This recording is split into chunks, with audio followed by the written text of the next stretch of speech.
welcome to a junior VC behind the scenes. This week, we're talking about Thrasio and want to explore their business model. And there are a couple of reasons why we picked this topic up for this week's piece. Mensa recently became one of India's fastest unicorns, and we were fascinated by the model and wanted to understand a bit more about why such models exist and what do they really mean. And so with that, Raj, can you tell us how this started? I believe it started as a house of brands, with companies like Unilever. So can you take us through that history? And Absolutely. So it's really interesting if you think about Mensa becoming a unicorn in 6 months, but then the story goes back almost 200 years to the 1830s when the Norris family daughters got married. Now that's a very interesting turn, because how would a marriage turn into exactly. some like over the course of 200 years into Mensa becoming the fastest unicorn so far? The idea is that Alexander Norris, the father of two daughters, eventually married off his daughters to Proctor, to two gentlemen named Proctor and Gamble, and essentially told them that why don't you guys join hands to create your own setup? Essentially, they were candle makers and soap makers. This was 1830s, late industrial revolution stage. That's when they said, okay, fine. So, we admired the daughters. Now we can actually start a family and keep everything in the family. Started out with two businesses, soaps and candles. In the next 20 years, that business hit a revenue run rate of $1 million. And once that 1 million mark was achieved, they realized that why don't we start different other brands? Because as we keep on increasing, we have economies of scale. And how does economies of scale kick in? They use the same factory to create the products. They would also have the distribution networks to be the same. P&G also run huge newspaper campaigns and sponsored a lot of television serials. That's why the name soap operas, because P&G selling soaps, sponsoring operas, soap operas. From there on,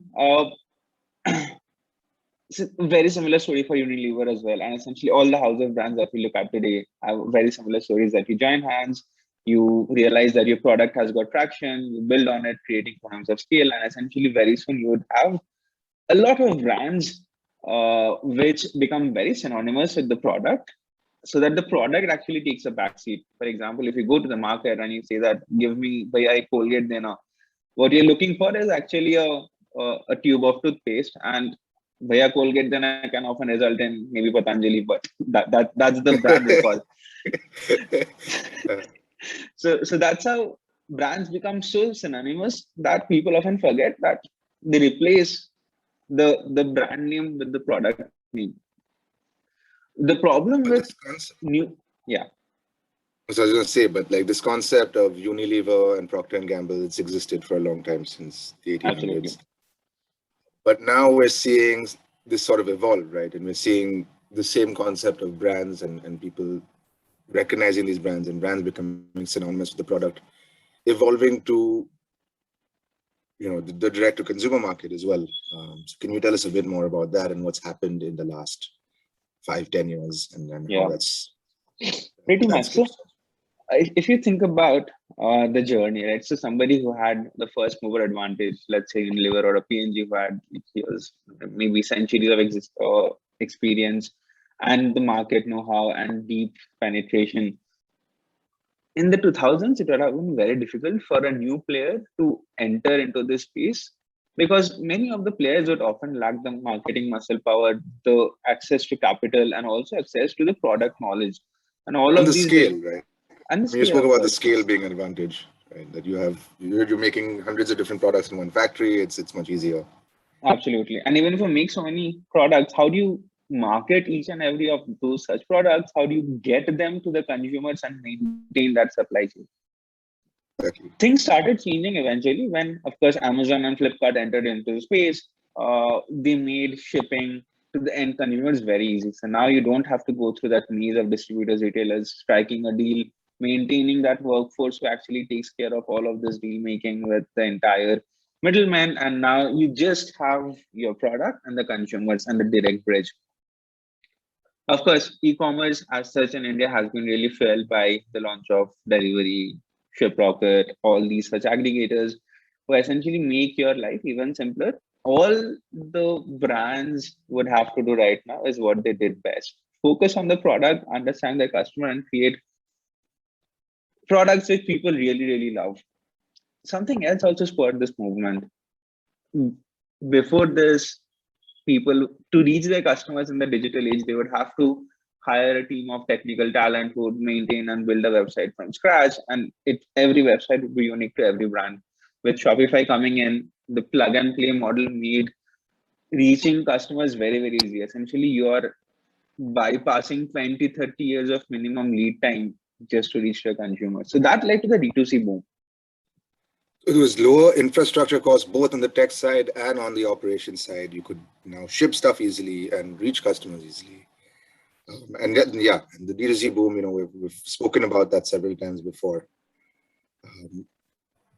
But all good things come with their own problems, right? So this sudden boom of D2C led to creation of a lot of small mini brands, as you can see, right? So Facebook, Flipkart and Amazon would have so many around 10,000 odd, 12,000 odd retailers who would be doing more than 1 crore revenue in a year. However, the interesting statistics, which was found out that all of the moment, like assuming a normal distribution of the revenues, the more like the higher the barrier becomes, like from 1 crore to 2 crore, the number probably reduces to half, and to 3 crore, it's probably like 1/10 of it. The idea over here is that even though you have now reached your customer, you still lack a lot of resources. The primary one being access to cheap capital, and the second one being your technical knowledge. How do you grow your brands? How do you ensure that you get more money per dollar spent in performance marketing? How do you increase brand recall? So all of these expertise is very specialized, very expensive knowledge people don't have access to. And that's when Joshua and Carlos realized that this is the thesis on which they can essentially create a money guzzler. And they are the founders of Thrasio. So that's how the Thrasio model per se came into existence. Take up brands, take up FBA brand names, which to some extent people know about, which are profitable. The founders are really excited about their product. At the same time, have hit that growth wall. How do you break down that growth wall to essentially unlock new trajectories of growth?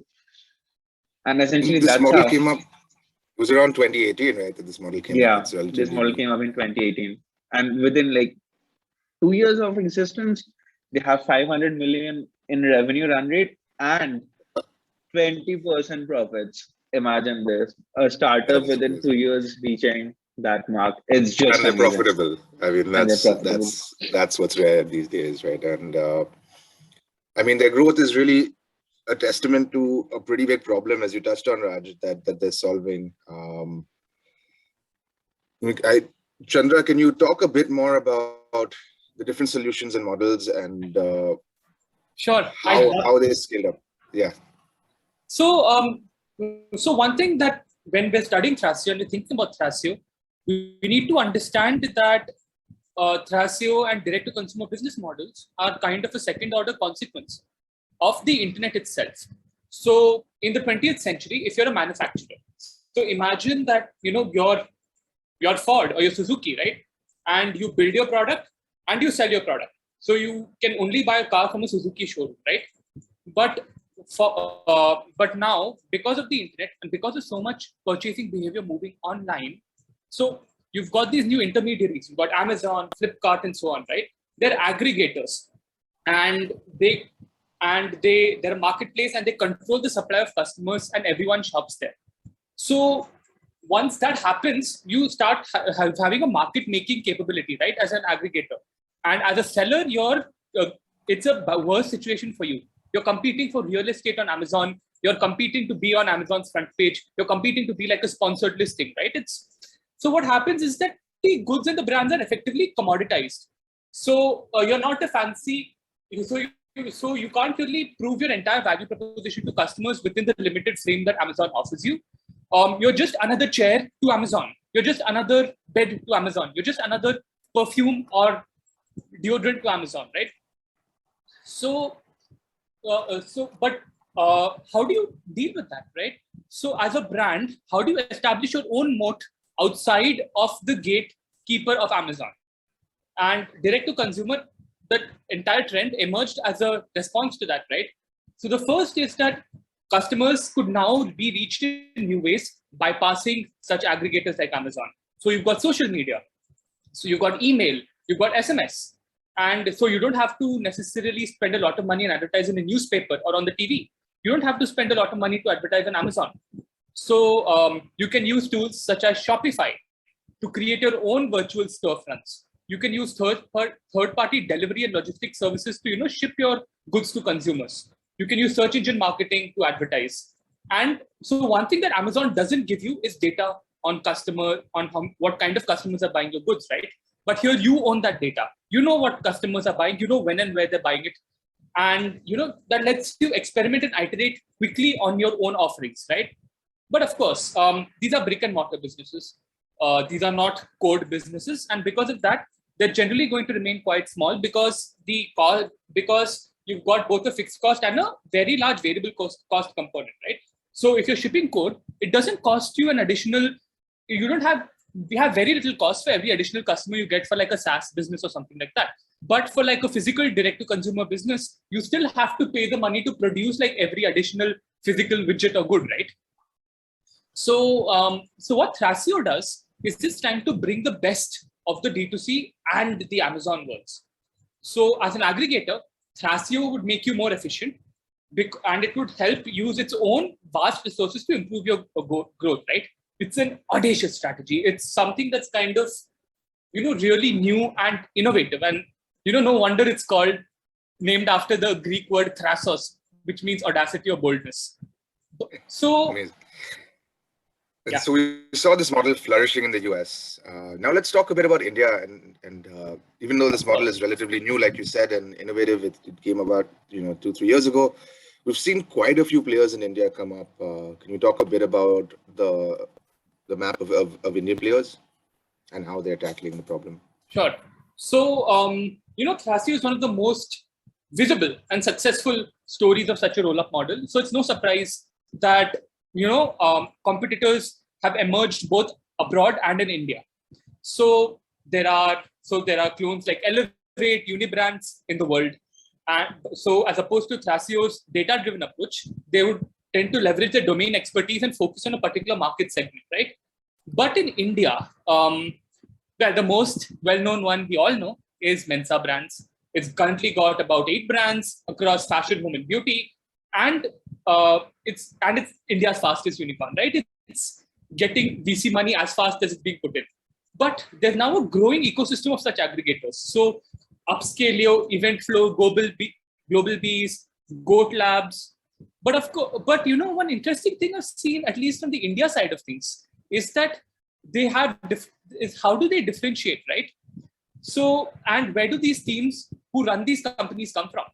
So the GOAT, so Nitin, so for example, right, Mensa Labs, which is the elephant in the room, right? It's the only unicorn. It's the biggest one.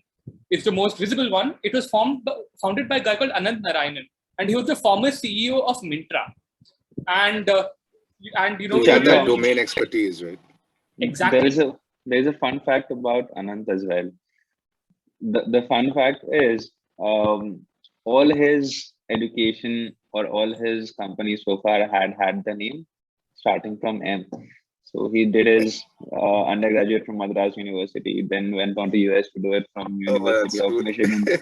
Started with McKinsey, then Mentra, MedLife, and now Mensa Brands. So that's really, really interesting. And I was sort of hearing Anand Narayanan speak, and 5 minutes into the conversation, I really felt so energized that I could actually, I could actually work for him for the entire week without even sleeping, and I wouldn't even regret it. And that guy is so energetic, and that guy is so filled with enthusiasm and positivity. Just hats off to that energy, man. Insane. No, and then that's quite an amazing insight. And so I would like if you guys can help me understand a bit of, this guy came in, he's copying this model from the US and India, and he's, this energetic, passionate guy. But what differentiates him from some of the other people that were doing this in India? What made them grow at such an explosive rate? That's a great question. So one thing I did while I was researching this piece was I visited all of these sites, right? Like I spent time reading the copy. I tried to see how they're pitching their own services to direct to consumer brands who want to partner with them, right? And they all seem to adopt a similar value proposition in their marketing. So, for example, Mensa says that we partner with digital brands and scale them exponentially. As a founder, you get a lucrative financial exit. And what does the upscale you say? We invest, grow, and buy e-commerce businesses. Evenflow says we buy and build e-commerce first brands. 10 Club says we acquire, operate, and grow e-commerce businesses. So one thing that yeah, right. Like the segment is in the early stages, so I guess they're still figuring out their own kind of deeper value proposition, but they're all kind of offering similar things to the brands, right? So, and I guess that's a function of the situation we're currently in. We've got plenty of private equity and venture capital funding flowing into India right now, like an unprecedented amount. And you have that money, and it would make sense to use that money to get your own moat, right? Get as many brands as possible signed up with you, because it's effectively a zero-sum game, right? So for example, if you sell your brand to say Mensa, it's a sale that Evenflow doesn't have, or it's a scale that Upstaleo doesn't have. So because of that, like there's this competition for brands to join this roll-up. And so what's going to happen as a result, right? So either that there's just going to be a escalating series of higher and higher exits, or that in the future, we're going to start seeing them differentiate based on a core competency. So similar to how some venture capital firms do it, right? So for example, if you're an early stage company, you'd want to go to Y Combinator, Sequoia, Surge. But if you're raising a Series A, you might go to Tiger Global, right? Similarly, these roll-ups, they do something like say, hey, you know what? We're a roll-up who specialize in design and manufacturing. So if you join us, we will help you deliver and build new products. Or some other person might say that, hey, you know what? We're a roll-up. We'll help you become more efficient and, spend less money. And as a B2B brand, you could pick and choose based on your need. So that's where I see this space go. That's amazing. It sounds like it's definitely a very promising space. Raj, do you have any thoughts on what the future of this space looks like and what we're going to see in the next years to come? I mean, the last 3 years have been exciting. We've seen a lot happening. Where do we go from here? That's a really tough question, Mazen. And it actually spurs one to think about the successes as has been portrayed in the US model versus the success which essentially people have seen or can think of finding out in India. Number one, the biggest difference is that US is essentially a house of brands. There are around 20,000 brands which are super profitable, does more than $1 million in revenue. How many such brands do you find in India? So one, the market is nascent, but there is a huge opportunity. The opportunity is driven by 3 major tailwinds. One, you have the entire population becoming brand conscious, slowly moving above that line of affluence, looking to indulge and spend on essentially products which are a lifestyle in nature. All these D2C brands essentially cater to the lifestyle. The second driver is that internet is penetrating tier 2, tier 3 cities. And now the shift is very noticeable that people are not paying for affordability. People are paying for convenience. And the moment you're paying for convenience, you essentially are inviting the brands to come reach your doorstep and help you fulfill your purpose of living to a large extent. And the third tailwind is that initially capital, which was very freely available to US brands, now that capital is available for the nascent Indian mom and pop run brands. And with that capital, essentially you are unlocking a series of virtues. For example, you have now access to talent, access to markets, access to the marketing muscle power that we need, everything that a brand needs to set it up for success. So while we still lag behind the US, the reason why you see enormous amount of VC money flowing in is because people are now open and receptive to the idea that the next 10 years, India would not be what it is today. It's gonna grow in leaps and bounds, and brands like GOAT Brand Labs, Mensa Brands essentially are the ones who will unlock this value. And it's a win-win incentive for both the parties involved. Why? Because one, so far there hasn't been any scope for exit. Like a mom and pop run business would be, let's say, operating for 20, 30 years. The only exit that they can think about is giving the ownership to their kids or grandkids, but there is no financial exit. The only motivation for them would be to keep something running for their heritage forever. But now they have that exit. Number two, the payouts at scale are so lucrative that even if they want to sell their business for that lucrative retirement corpus, they are still eligible for payouts as and when the brands grow. This is a clause which so far had been absent in each and every M&A acquisition that one could have thought of.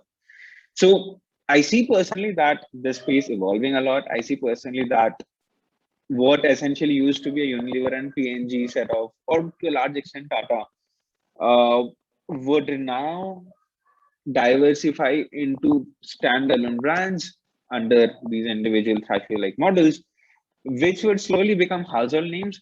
And the new generation of Indians, the next billion, would find maybe not a Colgate synonymous to a toothpaste, but maybe, let's say, brand XYZ, which comes up with something which is synonymous to toothpaste. So that's the future that we are all looking at. That's the future that the VCs and Ps are betting on.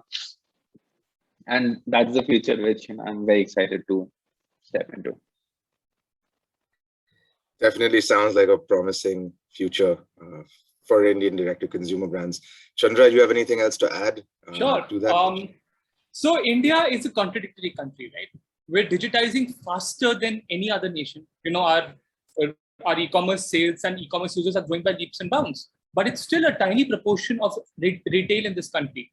And a lot of e-commerce folks have realized that omni-channel brick and mortar retail is still key to gaining market share and growing, right?